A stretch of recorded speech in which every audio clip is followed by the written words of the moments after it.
Max and Paddy. Hi, Max. Oh, don't worry. I've completely lost all my social skills in the last year. The first couple of weeks, I was like, and I get really hectic now, like I really. You get giddy with it. When I came to drop something off from this hospital, I just got launched in and sat there. Oh, yeah, that Did was not funny. know what to do. So I was like, can I have a cigarette? I don't know what to do. It was like, that was 3 margaritas in 10 minutes, wasn't it? Not a pizza. We were arriving and I was like, When we went to see Society, when it was still a building site, and I just got giddy because there was like builders around, but never seen so many people in the same room in so long. You know, it was just like, wow, it's like a party.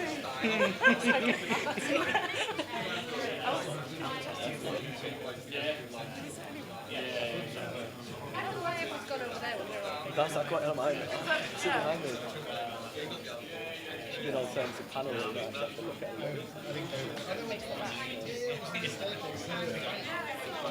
Liz Oh, we were, yeah. She was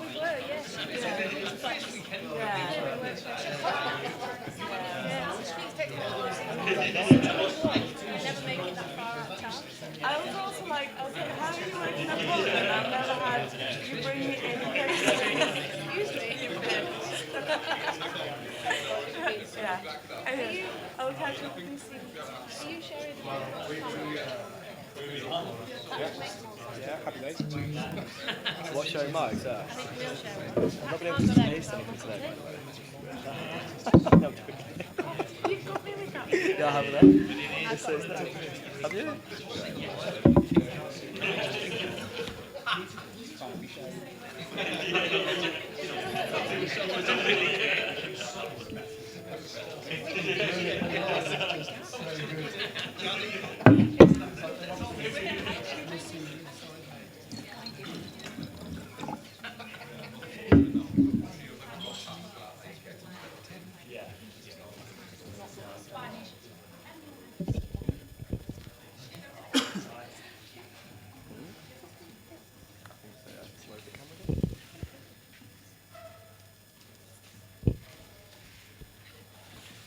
I feel like I'm Michael O'Hare now. We are the people behind the curtain. We always wondered what was there. So, thank you. Very brief introduction from me. Welcome to this Spark seminar by Bruntwood Works and NRB.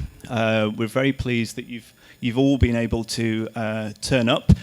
We're delighted that we've got about 20 of the region's leading operators here in a room at a physical live event, all COVID compliant, all socially distanced. But it's such a joy to have the industry back together again. And I think the conversations that will happen here outside of the seminar are going to be absolutely fantastic. And thank you all to the nearly 200 people that we've got who will be watching the broadcast of this seminar later this afternoon. So the point of today, the concept really is the future of hospitality marketing. I don't want to keep using the C word, but we are all thinking post-COVID, what now and what next? And although there's a lot of operators doing a lot of great stuff around, I think it's always good to kind of learn from Henry Ford. He always said, if I asked my customers what they wanted, they'd want a faster horse. And sometimes it's interesting to go outside of the operator and talk to the experts, the practitioners, and say, what are you thinking about? What are you experiencing?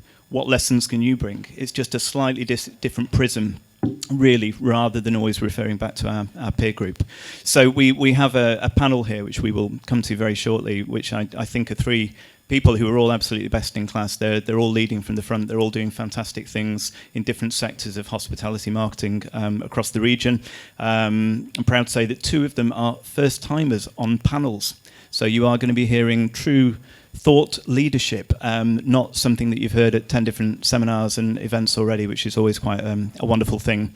And just to give you an idea of what we're going to be addressing, I think it's quite important that this isn't a kind of, it's not a deep dive into tech or retargeting or AI or data or anything like that. It's more about the kind of fun stuff, the big picture stuff and strategy. It's about brands, it's about content, it's about engagement.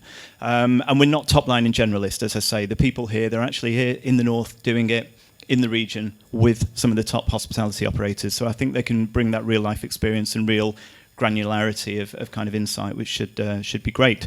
So I'm going to do introductions first. We are all using hand mics, so there might be some coordination problems of us handing back and forth. So bear with us if it ends up looking like a kind of a Morris dance. So first on the panel, looking at the far end, we have Jake Ansbro, director of Eat Manchester. Next to him, we have Lucy Noon-Blake, founder of Pear Communications. And then finally, next to me, we have Dan Burns, founder and MD of Natural Selection. So what would be great, guys, is if you could just give me a kind of quick overview, what your company does, a kind of idea of the clients you're working with, that would be wonderful. And if we start closest to me and work out. Okay, yeah, so I run Natural Selection Design, which is a branding and design and creative agency for hospitality in the Northwest. But we do cover everywhere else, so we kind of predominantly do branding, but also photography and videography, but always with a branding head, so everything has to be on brand, consistent, but all about hospitality. We work with Gary Usher. I've been working with Gary since 2011. Tom Kerridge, Michael O'Hare behind the curtain. Kind of a couple of faces around here like Alchemist, and done some bits of Bundabust back in the day. Yeah, so that's us. Over to you, Lucy. Hi, I'm Lucy. I'm from Pear. We're a... Is that right? I'm useless with these things. We're from Pear. We're a bit of an unusual setup. We're a collective more than a business. We're social, we're marketing, strategy, positioning, PR. Depends what you need, what you get. It can change throughout the process as well. Sometimes we move position within a business as we need to. We found a bit of a sweet spot with restaurant groups that are generally still owned by the founders, 2 to 5 sites, maybe a bit more, and we're kind of going on the journey. We're quite new, and it seems to be quite a pleasant place to be. We do a bit of property stuff as well, but that's generally me and a bit different. So. And what sort of hospitality clients are you working with at the minute? Just a couple. Johnny. You can't just point at people in the room. For the good people watching on digital. Murray, and again with Gary, with Johnny at Common. This put me on the spot. I can't remember. That's Stock Exchange. So kind of with their hotel and a little bit with the restaurant there. So fantastic. Different. And Jake, do you want to tell us a bit about Eat Manchester? Sure. Hi guys, I'm Jake from Eat Manchester. Thank you. So we are an independent media channel, mainly on social. So we started back in 2014 with an Instagram page, and that's still our biggest platform.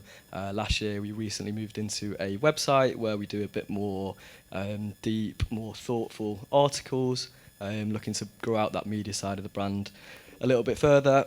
We've also got an agency behind Eat Manchester, so we do content services and videography, a little bit of videography. We do social media management, we do a little bit of branding with freelancers as well, and some concept development. Fantastic. Right, brilliant. So there you are. There is the panel. So I thought it might be quite useful if we kind of almost took a hypothetical, a new venture, a new operator, and kind of looked at how they might develop and how they should be thinking about their marketing. So Dan, if I could start with you, how do you work with clients? How do you get the best out of clients? Someone comes to you with a product or an idea, and you have to extrapolate that out into an entire visual identity. So what process do you try and take those clients through? Does it start with a mission statement, or how do you progress that? Yes, I think it does start with a mission statement. Who's their audience? We'd always kind of ask what's their desired outcome from the creative that they'd be asking us to create. So it's almost they give us the problem and we give them the solution. But I think it's always evolving. We evolve what people have already at their disposal. So Blackfriar. So there's a Blackfriar pub in Manchester. They've just asked us to come on. They're relaunching, do all their branding. I think they'd had a couple of other creative agencies start to work on it, but nothing was really hitting the spot. So they brought us on board, and we just looked at this amazing. I mean, you guys know it. It's a bit of a statement in Manchester. The facade of the building is just stunning. The answers are already there. So it's just looking with fresh eyes at what you already have. I think a lot of operators are so close to the business that they just need to take a little step back and look at what you have, or bring fresh eyes on board. And one of us will just see the charm in what you have. We're all about creating like documentaries, documenting the journey. So if you're about to launch a new site, let's document it. I mean, we're speaking at the minute with like a Indian street food company. It's quite well known. They're expanding at a really fast rate still, even in COVID, and they've asked us to. The documenting process is always missed. It's always the last thing. Like, they launch these sites, but they're chipping away like really beautiful 1900s buildings and finding these beautiful tiles. And no one ever finds out. But we could build a whole story around these tiles and retaining that charm. So, yeah, I mean, does that? I think that answers. I think that's a good start. And I think one of the other things, when you and I were catching up ahead of this, you said you felt that there'd been a bit of a change where people through social media, through their channels, were willing to show a bit more vulnerability and a bit more warts and all, rather than trying to have this kind of airbrushed sheen of perfection. Brands were being more honest and operators were being more honest. Yeah, definitely. So I think that's where social media is. You've got to let people in, be honest, show the truthfulness. It's not about this beautiful beautiful plate of food. It's not about that anymore. I think show us how you got to that plate of food. Show us your mistakes. Show us the workings. So like with Gary Usher, he was launching Wreckfish in Liverpool, a site that didn't have electricity, no gas, no water, no toilets, no nothing. It was an absolute building site of a place. Too good to miss. It was too good an opportunity. So we kind of filmed the whole process, documented it. It nearly killed him. He's very honest anyway, but it nearly killed him in the process. But he kind of showed his vulnerable side, which people loved. Channel 4 picked it up. And then a year later, we were directing a full documentary on Gary launching his newest restaurant called Pinion in Prescott, which, if you haven't been, like Prescott, it's not where you would... it's not an obvious choice to launch a restaurant, let's say that. Like the next best restaurant is the Wetherspoons. So it's kind of that level. Like, they thought Semi-Freddo was half a Freddo bar. So yeah, I think it's just documenting it, winning over the community, which is what we always try and do. Pull on amazing characters, the locals. And Jake, I know that when you and I were talking, doing a bit of prep for this, you made a really interesting point that we're all thinking about kind of new brands and new launches, things that are very contemporary. But you said, actually, one of the richest opportunities is restaurants which have been around for years, sometimes decades, who haven't grown up as in any way digitally native.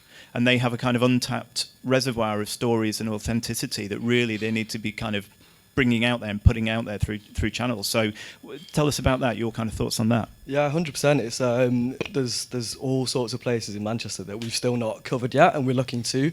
I know I mentioned Rafa Del Rincon to you, which has been there since the the 80s, maybe. Since even. the 80s, yeah. And these guys just don't have any kind of social footprint at all. And I think sometimes, yeah, it's looking within. So rather than looking for something new to tell a story about, you can look back in the past, and like you've just mentioned there, that could be anything from tiling that you uncover or stories that haven't been told before. I think it's really interesting to look back that way. Yeah. And Luce, with you and your clients, how do you try and steer them in terms of the stories that they tell, the narratives, how they present themselves, whether it's imagery, whether it's video? Try my best. I think it generally starts, the process starts with the resource, like what is already there, what have you already got, what exists, is anybody doing too many jobs? Because that seems to sometimes hold up quite a lot. If someone is doing everything, then not enough is coming out the other end because that person is doing social and photography and whatever, just too much stuff. So we look at resource, and then we look at if we can bring it in, or can we find the right people to come in and do it. And a lot of it is finding the right fit, finding the right photographer, finding the right videographer, because you can't, and I'm guilty of this, like really over directing. I've done this to Dan. I stand behind him like, can you just turn the camera around? And generally you can tell because the product is, sometimes it's right and you get what you want, sometimes it's not as good because I've faffed about with it. And I think you extrapolate that back to kind of figuring out what the client wants and then finding the right people to do it. That's kind of the very start point. So before we even start thinking about what that content is or what it looks like, it's like, who is going to do that content? Who is the right person for this? Doesn't necessarily always have to be the same person. Can we take it out? Can we look at different people? What should we do? And do you find there's quite often a kind of bottleneck internally that the owners of the business, particularly in the kind of emerging startups and entrepreneurs, they tend to sit on the decision making, whereas everything that you're trying to do is about immediacy and intimacy? That's kind of, you've answered your question there. It's like no and yes, but it's got to come from them anyway, because the authenticity is it's coming from them. It's their dream, their vision. It's just trying to get enough information out to be able to create the content that will like do the job it needs to do. You know, the content that sits alongside like the opening hours and you know that kind of business, in order to be able to go push through the creative side of it with them and take them with you, do it together, because that's exciting. And I can't think of many people who want to start a business and then just look at the accounts. You know, they want to stay with you on the creative journey. You don't just want to hand all that over. I mean, you know that, Dan. Yeah, that's the best bit of the job. The creative bit's the best bit. It's the most exciting bit. Yeah. So you very rarely find someone who will just say, you take all the creativity and I'll just do the books. So. And just staying with you for a minute, Lucy, I get the impression that when clients come to you, a big part of what you're doing strategically is trying to make them think about who their audience are. You know, this, I think Dan mentioned this originally, it all comes back to working out who your audience is, and everything can be tailored from there. Yeah, who they are, what they want, are they getting what they want? Are you putting out, I think for me, a lot of it's about clarity. So I think now social media is just exactly, it's almost the same as being in the restaurant. So what people see on social needs to match what they get when they come in, because if you can get someone to make the commitment of getting to your place via social, and what you're putting out and what they're getting is different, then you've let them down and they're not going to come back. And it can be better, but it absolutely has to be the same, if not. It can't be any worse or different. I think we find that quite clearly. It's a positioning thing, isn't it? It's making sure that it goes all the way through, from the back to the front, from the kitchen to the social. Everyone's saying the same thing, everyone thinks the same thing, everyone feels involved. It's not like, let's take the product, gloss it, fire it out at 100 miles an hour. It needs to be legit, like genuine all the way through. And Jake, you've clearly been very successful at kind of connecting operators up with your audience. You know, I watch with some awe when you post things on Instagram and there's like thousands and thousands of engagements. It's incredible. So how do you think you've got that connection? How do you judge it right? Because you control a lot of that content, don't you? Although it comes from the operators, you've clearly got an eye for what you take from the operators and how you put it in front of your audience. Yeah, I mean, we probably go in a bit of a backwards way with Eat Manchester. We, as you know from working with us, we don't really have a content calendar or an editorial calendar, and when we are working with clients, I mean, a lot of Eat Manchester is unpaid, so we do go out looking for stories. A lot of people send stories in to us, but it's very of the moment, and obviously working with Paddy as well, you know how that is, and we kind of decide. But what we look for is just real stories, and we've got, I think the connection with our audience is something that's been built over the last 6 years, and we kind of try and make it a full circle thing where we bring them into the experience as well. So we ask for feedback, we asked all sorts of questions on our story, and we use the tools of social media to actually get the audience involved and publish what they're thinking as well. So it's a platform not just for our thoughts, but for what our audience think as well. And in terms of actual kind of footfall, people through the door as opposed to just engagement, do you think that audiences are changing post-COVID? Because, you know, for cities like Manchester or Liverpool or Leeds or Chester or wherever, the tourism model has obviously shifted dramatically and isn't going to change back, you know, for a good number of years yet. So the domestic audience has changed. It's maybe more about your regulars. It's possibly less business orientated. The events aren't there to drive it in the same way. Do you think that restaurants are kind of getting to grips with that and understanding the changes in the audience profile? I think from an audience perspective, people are definitely looking for. I think there's probably been a bit of a shift back to independence, and I mean, me personally as well, I'm looking for places where you can go and connect with somebody real. So I think from the audience perspective, yeah, but I'm not really sure from the operator perspective. What about you, Luce? What are your thoughts on that? What do you see? I don't think we can tell. I think we've kind of gone through several iterations of government advice, and every time I've made loads of plans for everybody, and then we just have to do them again. So at the moment, you make a load of plans based on an assumption that this is what might happen if they do this on this date. You know, if there's no travel till Christmas. The theory is then that people will travel internally within the country, but then that is then dependent on, the tourist board getting into gear and connecting with everybody. And so there's just, at the moment, I think it is a little bit of a time to sort of step away from that, trying to project and get on with trends and just figure out what it is you want to do. I don't know if there'll ever be a time again where you get to kind of just do what you want as much as you can now, because it's not like, everything's changed. Posting times, mailers, everything has changed. So there's no real, it feels like all the rules are in the air. So you might as well just do what it is you fancy for a bit. And do you think there's an argument for people to really start thinking at that kind of granular local level again? So, for example, if you're working in Manchester and you think, do you know what, we do a lot of business with professional services, actually get out there and meet the people who run Pro Manchester or whatever it might be. Those physical networks and physical contacts, people probably need to be reactivating them. As part of my, I don't think Gary would mind me saying, as part of what I do with Calla, specifically on King Street in Manchester, is I'm working with the GM to pull her out of a traditional GM's role and into more of a kind of somewhere between like a hybrid kind of BDM, maitre d', in, out, sort of. It's a different role, but instead of just saying that's what she needs to do, we've gone right back, we've rearranged the rota, we're trying to hire more people to back up so that she's free to just essentially just kind of be off a section and just stand there. And if someone needs a bit of extra attention, she's there to drop a business card, she can pop out, she could go to an event. So yeah, it is essentially, I think that's vital at this point, because I think it's going to be a lot of trust involved in the next couple of months. If you're going to do an event, you want to know that if something happens, in the wider sort of sphere, that you're going to get your deposit back, and that's much more likely if you're dealing with a person than it is if you're dealing with, like computer says no sales team somewhere. So I think it's going to be key, building Fantastic. those relationships. And then, Jacob, if I can just go back to you, we were talking about Eat Manchester before. You said you started in 2014, but obviously it's really kind of gathered pace over the last couple of years. I think you're up to like 190,000 Instagram followers or something like that now, which is incredible. When there's other important media in the city, the MEN's been around for 100 and odd years or whatever. That's quite an ascendancy. So, how do you think that's happened? I know we touched briefly on it before, but what formula do you think you got right that just brought those audiences to you? I think it was probably a knowledge of social that was a good start. So me and Paddy had worked in different digital agencies, and then it was a passion for the page. Commercially, it's probably not been the best thing over the last 6 years, but we're a small team, we do all right out of it, and a lot of our decision making comes down to what's best for the page and not always what we're going to get paid for.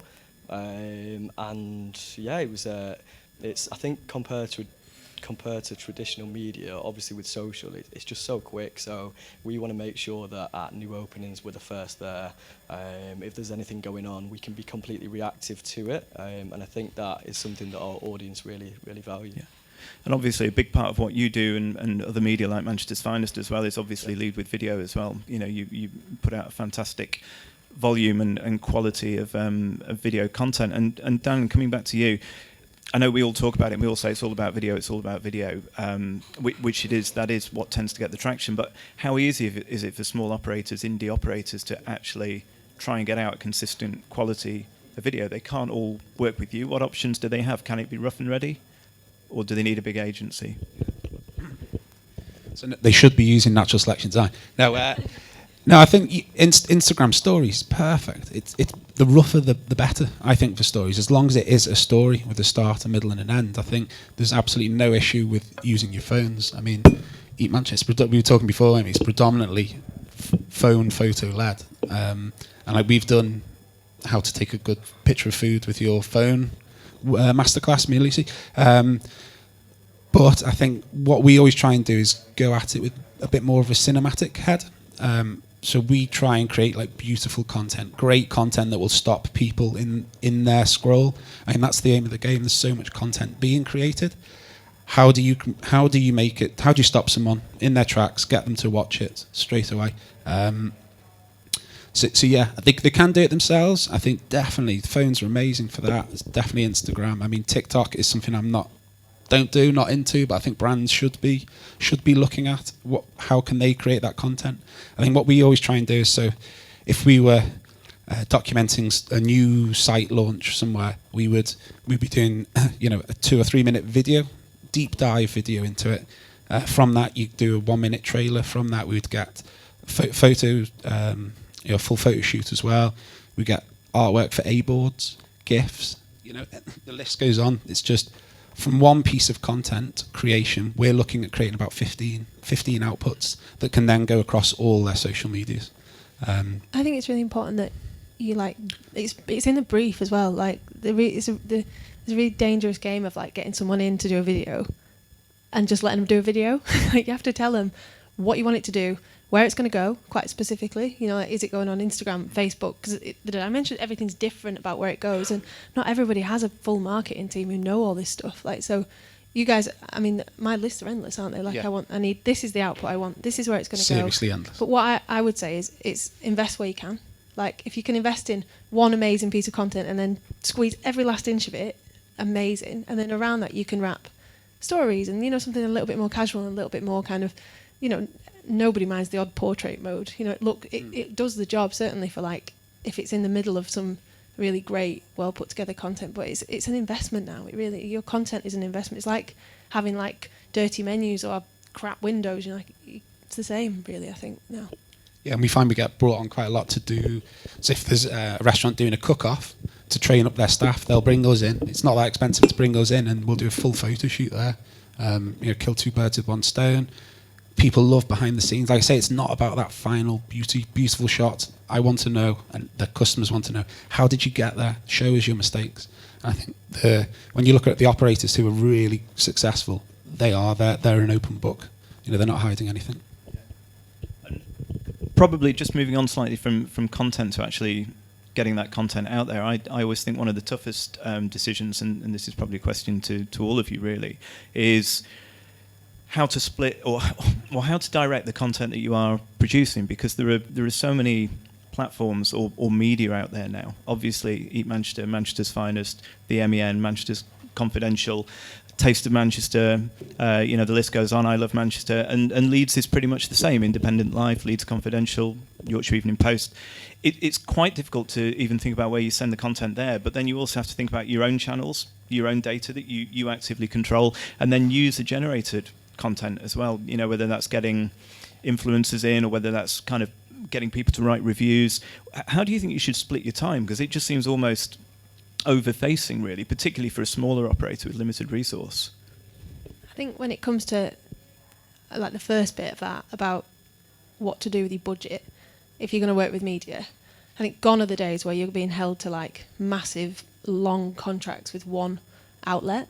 I think that's just gone. The time, like these guys, it's what we do all on WhatsApp. Everything is really quick. Everything's quite informal. Everything's, there's no. I understand your requirements. You're quite clear about that. They understand that I need something for my client, and I might not always have thousands and thousands of pounds, but the chances are I might have a couple of thousand on a regular basis. I'm not going to, 10, 12 grand, no, but, can we do this campaign, 1,500 quid? We do it for 1,200, yeah, great. And then I'm back 6 weeks later, like, we've got something else to push, can we do this now?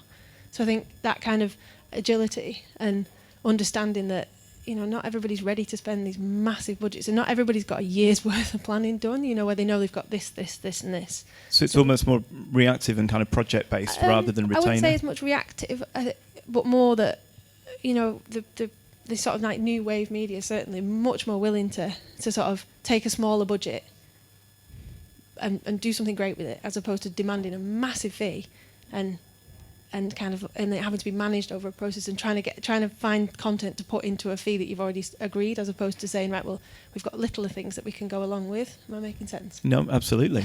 And how much focus do you think that operators should be putting on their own channels, if there was a kind of split or a rule of thumb? Well, it should match, shouldn't it? So I think the content I don't really think there should be a division. It should all feel like it's flowing together. So if you've got content, so the really nice thing about certainly with you guys is if you do something with Eat Manchester and you get a project fee, you get the content anyway. So that goes on your channels, it goes on their channels. We just have a bit of an agreement, don't we? It doesn't, you post first, and then everybody else goes next, and then out it goes. Same with Dan. Like when I booked a couple of campaigns for stock recently, we found that in-house, certainly at the moment, there's so little resource in the team that we got probably 10 posts worth of content in one go, and some of it went off to media, some of it sat waiting to be posted, and so it's kind of all the same thing, just being divvied out in different directions. It just makes life so much easier. And what about kind of trying to stimulate the whole user-generated content as well? You know, whether it's working with influencers. I think there's been a lot of cases outed on social media where people haven't read the room and they've been demanding freebies and stuff. But is there still a value in trying to kind of propagate that user-generated content? Like there's obviously in any it's a job, isn't it? I think we just have to accept that influencers are now a part of the media scene, and in any kind of landscape, you've got good ones and bad ones, and I suppose the skill is knowing which ones are good ones and which ones are bad ones. And the other thing is realising which people are not influencers that can drive like that kind of real micro influence. I don't know, someone like Rochelle Silverstein, for example. If you send Rochelle to a restaurant, you'll see a raft of bookings come straight after her. She really is. She's one of those people in the city who turns it around. She'd never admit that she isn't an influencer. She doesn't put any effort into it, but that's just her. But then, so people who are influential within their sphere rather than influencers per se. And I think you get that legitimacy if you can mix up people like her with some of the more kind of professional influencers, if you like, who generally will also give you the content, so you get something back. And I think influencers are a really good thing. I do think there are some that don't read the room, as you say, but. And Jake, just one for you really about different types of content, because you don't review as such, do you? You're not there doing kind of scored reviews or anything like that. No. You're telling stories and you're finding news and you're finding things that are interesting.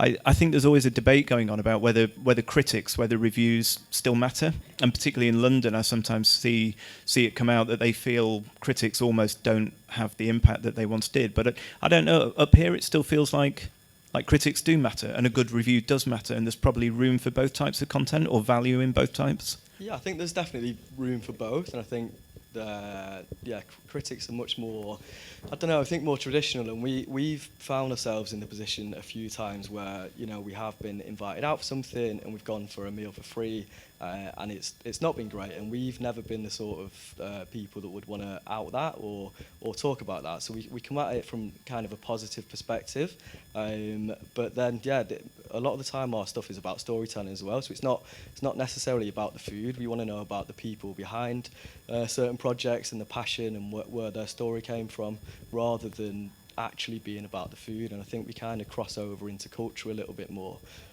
outside of food and drink from that perspective. Brilliant. And Dan, a question back for you, really, just trying to get a handle on whether things have fundamentally changed post-COVID in terms of content and things like that. If you make the mistake, as I did while I was prepping for this talk, of kind of Googling hospitality marketing research, stuff like that, it all tends to be hotel-led. It all tends to be big American hotel groups doing these reports, and they all tell you that you need to talk heavily about hygiene and things like that because that's where the consumer is interested in. To me, the impression I get is maybe product is still important, but it's experience that people seem to be marketing at the minute, and I don't know whether you've found a kind of shift in how brands want to present themselves. So I think it's atmosphere that people want, that's needed to be captured. Like just thinking about all these at-home boxes that were kind of everywhere in lockdown. We did so many with our clients as well. People just wanted the restaurant hospitality atmosphere at home, and I still think there's a place for these at-home boxes. I still think, you know, your big events, people will want them. Father's Day, we've just done a collaboration with Big Green Egg and Tom Kerridge for Father's Day, and it was a huge success. I think people want these home hospitality, atmospheric. I know that Alchemist did quite well with your cocktail at home. No? Oh, sorry. Yummy Pubs as well. I think Yummy Pubs have just published £1 million profit from at-home cocktail kits. That still, it's like created a whole new arm of their business. As you say, though, I think you're absolutely right in that its experience and its atmosphere and its ambience. That's the thing. Maybe a lot of people have realised over lockdown. They've eaten great restaurant food from the meal kits, but what they've really missed is being in a restaurant, that kind of visceral live experience. But is that Is that a harder thing to get across, or do you think that can be communicated quite well? It's not all food shots and stills. Do videos do that? Definitely. I think capturing the service aspect of it, I think it needs to be, it's no longer just about shooting your food from above. I want to see the setting. I want to see this. I want to meet your team. And I think there's some brands that do it really well. Like the Murray guys, always really good at championing their team members. So you can get a full. It's the tone of voice of the business. And with Murray, the team is so key. And that comes across that they are absolute die-hard hospitality folk. What do you think? Just about the idea that experience is to the fore now, and it's about kind of communicating that.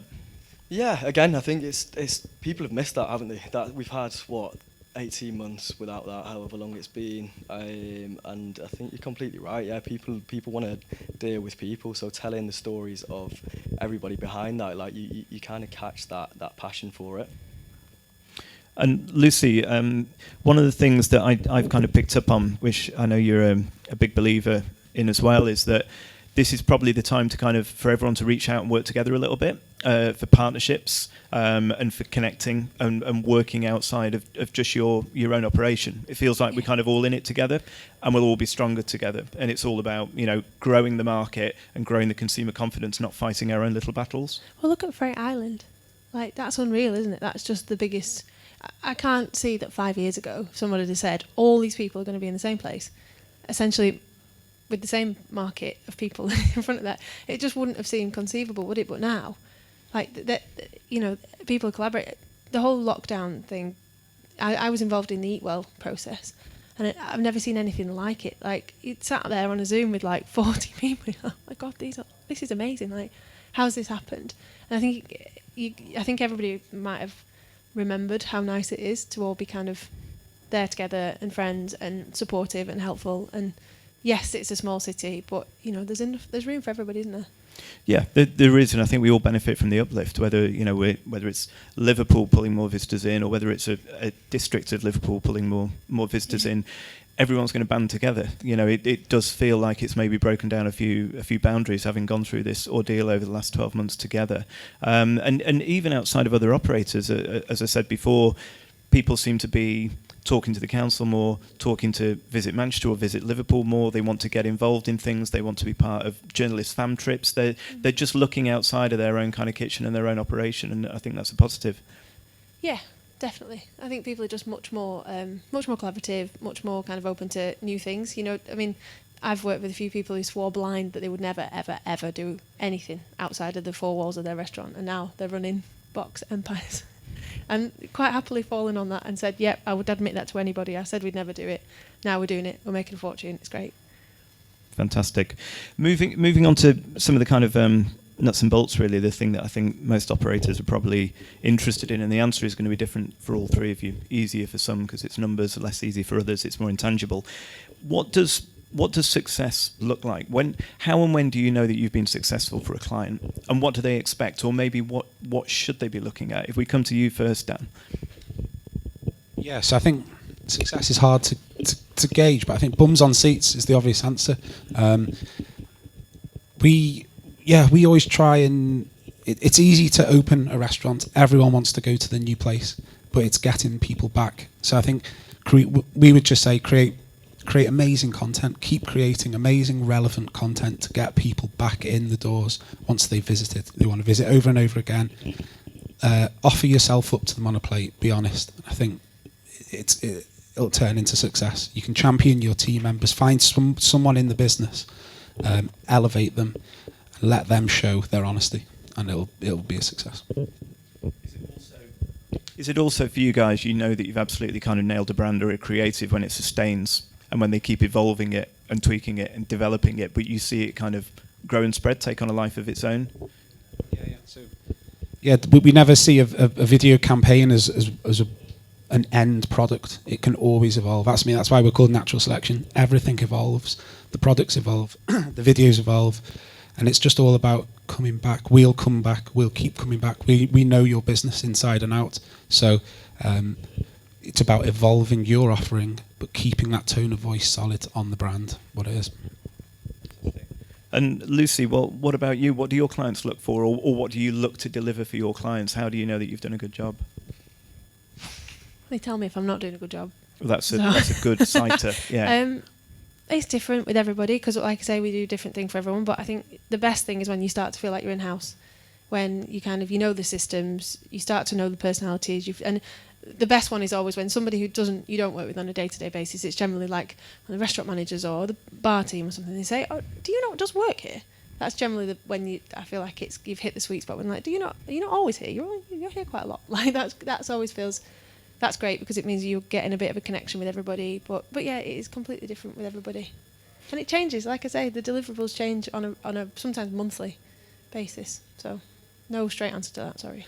And Jake, how about you? I imagine it's more of a kind of numbers game for you. But what are your clients after, and when do you know that you've done a good job? Yeah, I think it's probably a bit easier in that regard because we can. Yeah, people want followers. Like that's one of the main deliverables that people want to get from us, and it's something that we find quite easy to do. But yeah, people want to end up on Eat Manchester, and then from the content side of things, I guess we've kind of built a style of content that people want to see on their feeds as well. So yeah, I think the main thing for us though is it's numbers on social. Yeah.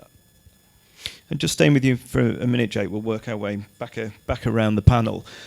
Is there anyone out there, a real kind of exemplar, brands that you think are doing a fantastic job that you look to, operators, and you're like, they're smashing it, or they've got this wonderful technique or tactic, something that you admire about them? Plenty, yeah. I think in Manchester we've got, there's been some amazing new openings like at Fright Island. It's absolutely insane. The numbers that them guys are doing and the amount of people that they're working with. Ramona, these guys have got also a really critical point of mass on social. It's really interesting to see. What do you think Ramona did right? Because they did cut through straight away. Yeah. The branding was on point, and they just seemed to get that engagement, that momentum.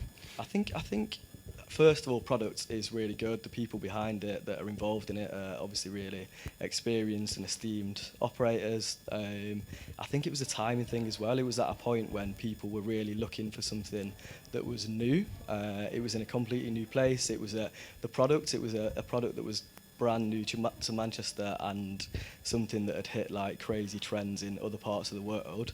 It's a really cool space. They gave people an opportunity to meet again in real life. Obviously, they wasn't bending the rules, but they were doing takeout, and a lot of people were coming to queue and have an actual real life experience at a time when they'd maybe missed that. And I think that really created, that kickstarted it for them. I think they also, the thing for me, they had absolute clarity of what they were doing. It's a very simple proposition, a bit like Henry T. Ford, something we didn't know we needed, this Detroit-style pizza, and they told the story, that simple story, incredibly well. And it was a new story. It was something that people hadn't experienced before, and that worked. Lucy, what about you? Who do you kind of admire? Who's doing good stuff out there? Common, Cala. No, in terms of in my world, there's, again, because we're a bit odd and we do different stuff, but there's a company down in London called Gemma Bell & Co. They're very much PR, which we're not, but I really admire how they are so aligned with their brands. They're really discreet. They're in the background, something we aim to be, but we don't have a website with no social. Like, they work for their clients. It's not, it's not about them, it's about the client, and I think that's really, I love that, and that's kind of what I hope to emulate from them. I think they're great. And Dan, for you, from a kind of a branding creative point of view, you must have an eye on the industry all the time. Who do you look at and you think they're smashing it, or do you know what, I wish I'd done that? Like I say, there's just too many to really pick out. One, I think that the Yummy Pubs nailed the at-home delivery cocktail boxes. I was just blown away by what they did there. I think the Murray guys, they've gotten one of the directors is really creative. He's amazing at taking pictures. His photographs are insane, and he's an illustrator as well. So they are just constantly outputting content. And I was like, shit, I wish I was actually doing that. And I work with them, and then he's asking us to come on board to do creative, and I'm like, mate, you've got it. You're super creative anyway. But there's loads of chefs as well that we follow. I mean, Gary is an absolute behemoth on social media. So I think people think he's got a super creative team behind him. It's just him and a can of Stella, and he's just just planning all these absolutely amazing, like when we did the Ratfish documentary, he put it up and he's like, right, we've been told we're only allowed to have it up for 1 hour. If you're going to watch it, you've got 1 hour to watch this documentary. Complete bullshit. It was like he's just creating the need for people to watch it. So there's so many. He's a bit of a genius, I think, Gary. But then there's loads like Michael O'Hare. I just love. He's loving what he's doing, and he kind of doesn't care what everyone else thinks about him. So there's it's quite refreshing to see that. And Lucy, coming back to you, we're kind of onto the kind of pop quiz style of questions now. If there was a couple of take-homes, quick wins, or tips that you could give to operators, things that you've kind of learned through what you've been doing over the last few years, what would those be? Don't be frightened of asking people for what you want. So, if you're working with I think sometimes, especially for the first couple of goes, working with an agency like Dan, that can be quite overwhelming. But I think, really just saying, this is what we want, this is what I like. Come armed with like a couple of Instagram accounts that you like, and like you say, a couple of people that do it the way you want to do it, or at least kind of have an idea. I remember asking Johnny very early on working for them, what do you like? And you showed me a colour on an Instagram account, which I thought was amazing because I got it straight away, what he was trying to say, but that kind of no detail is too small. And the other thing, I suppose, is just consider the content. Consider your content for your channel. Not things don't work across the board. You have to tweak them and edit them and mess with them. And that's why TikTok's so bloody difficult, because it's incredible if you can do it, but it needs to be bespoke, but it's like a whole new thing of its own. It doesn't fit with social. It's a whole nother job altogether, because you need the volume and the detail in it is totally different. So it's just having a real understanding, or at least acknowledging that they're all different. It's not, you can't just plaster the same thing all over them. They all have to be different. They have to be appropriate. So yeah, if you're going to spend any time on anything, just on thinking about why it might work on the different stuff. Brilliant. And Jake, over to you. If people are facing that kind of daunting set of platforms and media, social, what are your insider tips for them? I think sometimes just giving it a go as well. You can sometimes, and we do it at Eat Manchester, we've not got a TikTok account because we feel like we're too old, and it's one of them things. But then I don't know if anybody's seen Tony's Chippy and Ancoats. They launched a TikTok account. They're on TikTok. They're on Tony's TikTok, Chippy, and he's getting 1.7 million views for wrapping a packet of chips or deep frying a chip muffin. Like, yeah. It is actually a great chippy. If no one's been to Tony's Chippy in Ancoats, best, it's a belter. You have to go there. So sometimes you can go into that indecision of not doing something because you're scared, but yeah, giving it a go, and also looking within your business as well. There'll be a lot of staff that are great on social and have an eye for content and photography, and it's sometimes looking, rather than going outside, working with people within the company as well. And you can do strategic work with agencies and the likes of that. But there's a lot of talent and people who know how to use social within businesses. Brilliant. No, that's useful. And Dan, over to you. Any kind of hints, tips, insider, little kind of hacks? I think it's just do more video. I think video is key for restaurant operators moving forward. If you can afford to get an agency on board, do it. If you can't, I think Insta stories, just practice. Have a go, have a pop, see what works. And I think that's it really. I think don't have social media as an afterthought, and don't give it to the youngest person in the company because they're young and they kind of fresh and cool and they should understand it. I think really elevate that to the forefront of the business. Everything should be as considered as the decor, the chairs. You wouldn't just flippantly buy chairs. Everything within a business is so considered that don't let social media be an afterthought. Right. Wonderful. Well, I think that's just about the end of the formal questions from me, but we can throw it open to the floor now and see whether anyone has any questions for any of the panel. So hands up if anyone does have any questions, or have we answered them all? We have one. Thanks, Tom. I've not so much got one as like just a list of them across the page, so I might just go with a couple. Do you, and maybe this is to Lucy, have what percentage do you have a percentage take for marketing? Because I'm struggling with the spend. I'd love to say, right, guys, you're all commissioned.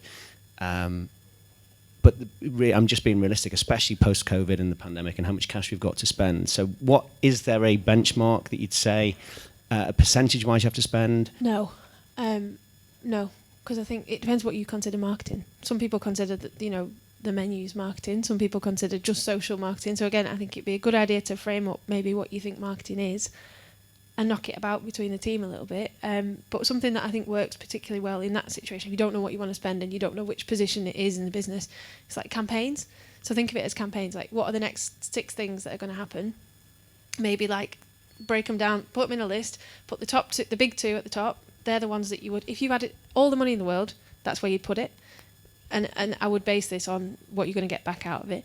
And then the next 2 might be things that are kind of nice, but, sort of maybe they'll last a bit longer, or it's not quite as big you don't need a big drive behind it. And then the other 2 can be things that happen all the time. You've got a bar or the terrace at... No, the other one in Charlton that's gone out of my head. Lead station. So, just something that you've got all the time that kind of needs constant attention. And then you've got the beginning there of a marketing plan, really. Because if you were to say, right, I've got enough money to pay a social media person, you could come in and say, right, in order of top to bottom, they're the most important things. So, and it's as basic as the most posts to the least posts.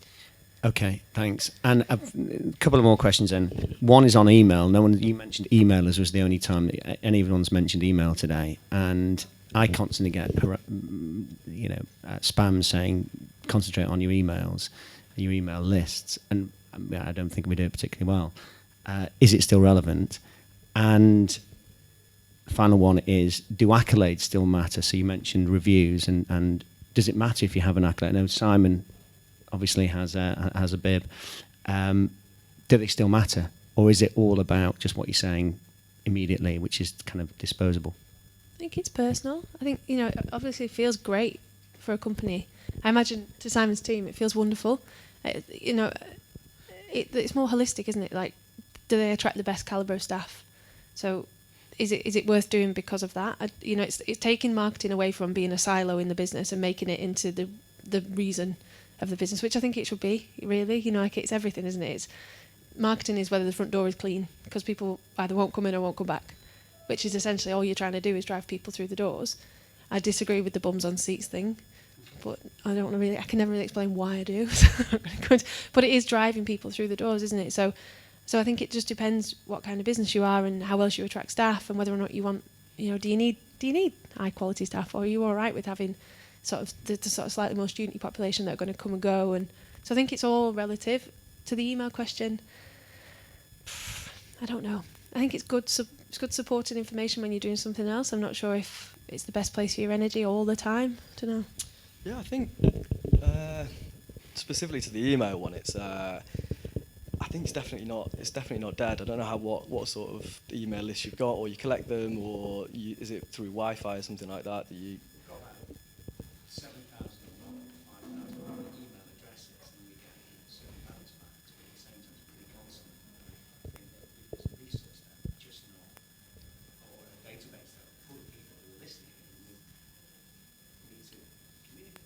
Yeah, I think one easy thing with email, you can quite easily track if it works or not. So you could do specific offers on a weekly basis to like a closed network of people, because it's something that you maybe don't want to always go public with on social, but it's something that you could track not the efficiency of it, but if it works or not.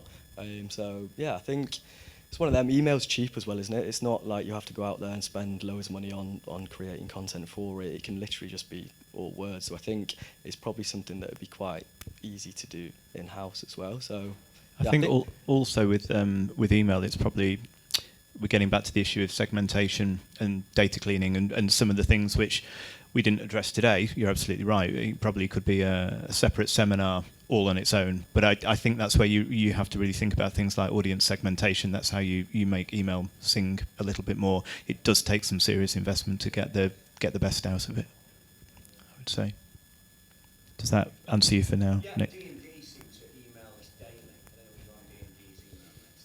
Alan de Cass emailed me with various... That shows the sorts of places you're eating at, Nick. Well, You know. or just subscribe to one. And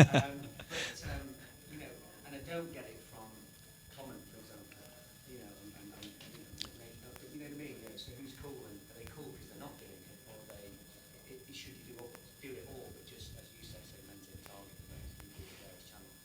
I think you could be writing our next seminar for us at this point, Nick. I think that was something we'll save for another day. We will save for another day. Are there any other questions out from the floor? We have two. A question for all of you, actually. Do you think the more beautiful the content, the less interactions there are?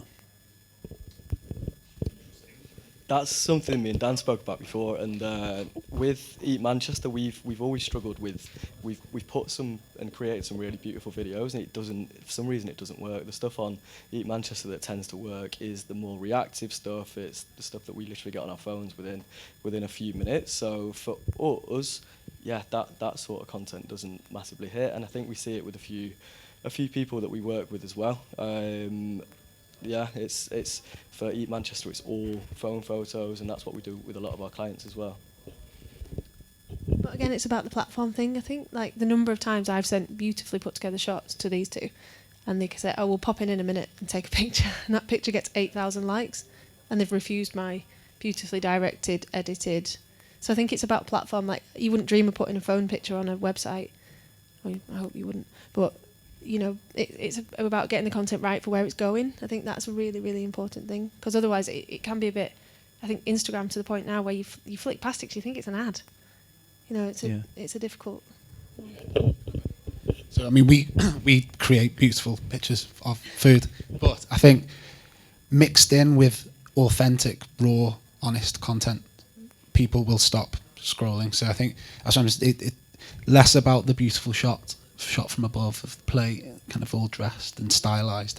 I think people want to see the authenticity behind the dish and give us the story. I think everything's a story. There's so many stories in hospitality that I think, like I said earlier, operators sometimes too close to see what's interesting in their business. Brilliant. Thank you, guys. And there was another question up there in the corner from Christian. Oh, you're making it easy for me. Thank you. I've got two questions. First of all, follow on from what Nick said. Is there a way of demonstrating a return on investment when engaging with an agency? So if we say we spend £2,000, £10,000, whatever that might be, can you evidence a way of us getting that back into the business? Oh, yeah, pass that on. Depends how you kick it off, I think. If that's what you want to do, then just make sure there's a really clear set of deliverables at the end of it. But if you want something a little less tangible, then you're going to get a little less tangible kind of numbers on a sheet at the end of it. I'm personally not amazing at reporting. I know I'm not. I know that's my sort of, like, some of the team that I work with are amazing at reporting. I think that's how we get away with it. But hopefully those relationships are, like, long lasting and pretty deep, and you're in there talking every day and you know when things aren't working. So I don't know. What do you think? Yeah, it could be like the new, for example, Carla really wanted to drive their lunchtime offering at the minute, kind of post-COVID. So they've set up a feather blade sandwich. So for £10, is it £10? You can come in, feather blade sandwich and a pint. So if it's a brand new product that we're launching with the campaign, I think that you can get a really clear return on investment there from what's spent. I think if you're advertising as well, so if you're putting money behind the videos, money behind Instagram, you can really see, you can really track the analytics of that to how many orders have come in. But for that exact campaign, because that was the campaign that I've been working on, it has so many other things it's doing at the same time. As I referenced before, we're trying to get Jane in a position where she's more confident and comfortable speaking to customers and guests, and the whole point is to get that bar busy. It's not just for people to come in and eat that sandwich, but then how do you know if people are just coming to the bar? How do you know if they're going to go back upstairs? It is a bit more holistic. It's difficult to say it's exactly this much. We probably know that most of the people that buy that sandwich in the next month and a half have come in as a direct response, but after that, are those people coming back? Are they going upstairs? What are they doing? So yes and no, I think. Yeah, I think, as these guys said, knowing what you want to get out of it, and if there's definitely some agencies that we know of that will just give you kind of bullshit analytics and reporting. So sorry, no swearing. Sorry. No, not definitely not Lucy. No, because there is none. But yeah, you just got to know what you want out of it, and there's such a varying amount of campaigns that you could do. Like, say for instance, content. How can you track the deliverables on content? If it's, how do you say how beautiful it is, or what, you know, what it's done for you? So you've just got to know exactly what you get out of it. You want to get out of it. Okay. My other question is, again, following on from Nick talking about email campaigns. I've traditionally tried to direct people to the website through all of those platforms, through any social media platform. Is that still relevant?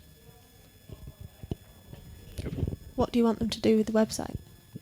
That's a good question. I think I see it as a placeholder somewhere where they'll get all the information they need, and ultimately drive them to us. I think there's an argument that Instagram does that now. I think. Do you agree? A lot of people I think if you ask people, I always say, if I say something, if I say, have you been to X, where do you look?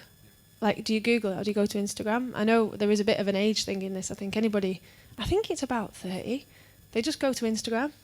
It is, I know it's mad, isn't it? They don't even Google anything. The number of times I've said to India, have you seen this? And she looks at it and she says, there's no Instagram. Or, is that the Instagram? That's the first response. So I don't know, to be honest, but I think it's, if your website is good and everything's on it and you think that's right, then great. But if Instagram's where you're putting all your activity daily and you've got loads of content on there, then possibly that's a better place to be directing people. Certainly if you've got kind of like call to actions in, you know, this is on offer at this time and this day in this venue, and your website's not that accessible and live. Cool.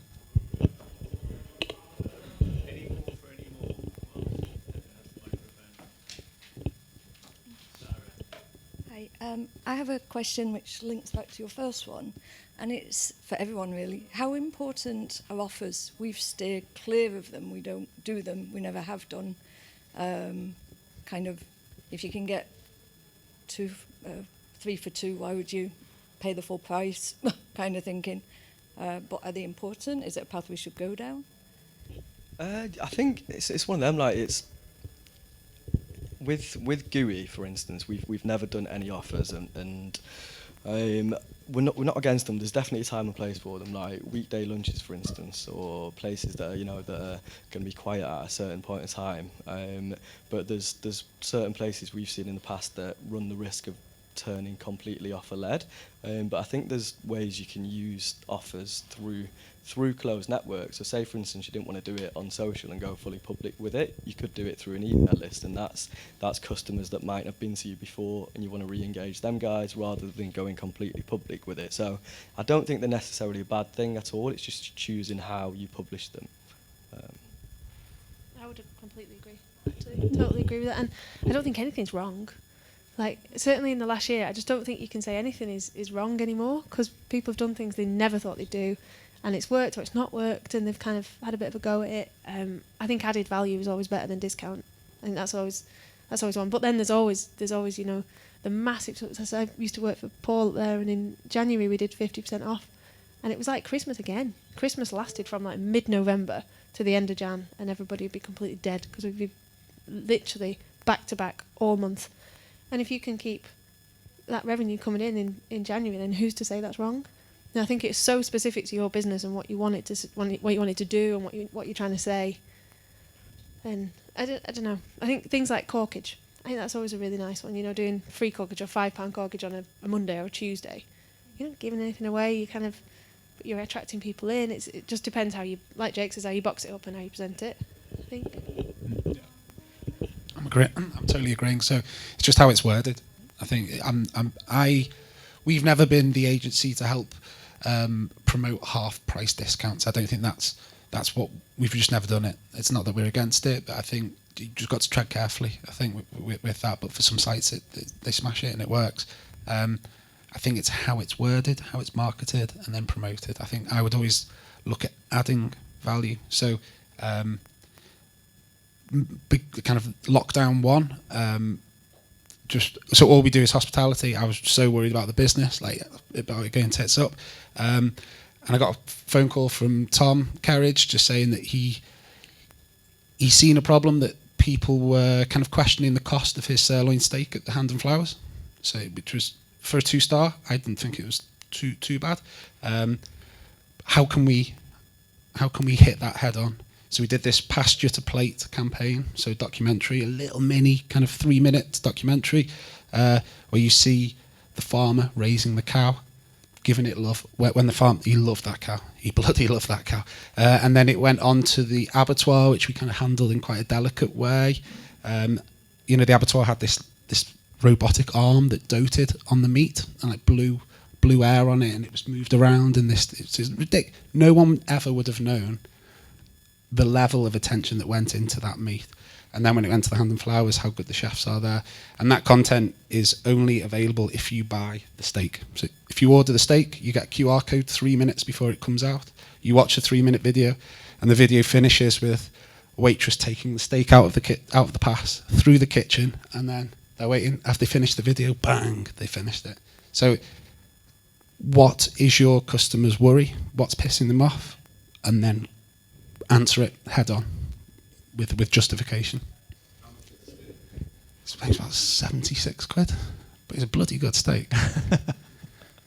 Brilliant. Okay. Well, I'm just aware of time because we are all here live in the room taking up our days. So unless anyone has one final burning question that must be answered, I think we're probably going to wrap this up. Conversations will, of course, continue afterwards, I'm sure, in a COVID compliant way. So don't panic. So that is the end of the end of the seminar. So I'd just like to say thank you to Bruntwood Works for making this partnership happen. We are here in Bruntwood's block building, which is absolutely beautiful. It's a wonderful, wonderful place to work from. If you need to co-work, if you need to get away from a site, have some peace and quiet and work on your laptop, then I would heartily recommend it. Thank you to all three of the panelists, to Jake and to Lucy and to Dan. And thank you guys for attending. This is the first, I think, real life industry event for quite a lot of you in quite some time. It's brilliant to have everyone back in the room, and we're really grateful that you've given your time up. So if we could have a round of applause for all of you, please.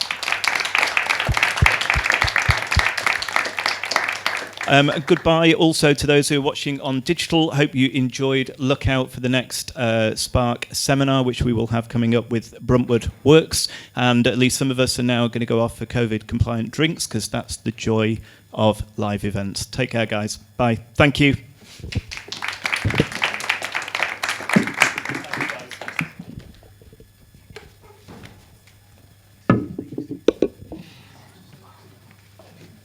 Thank you.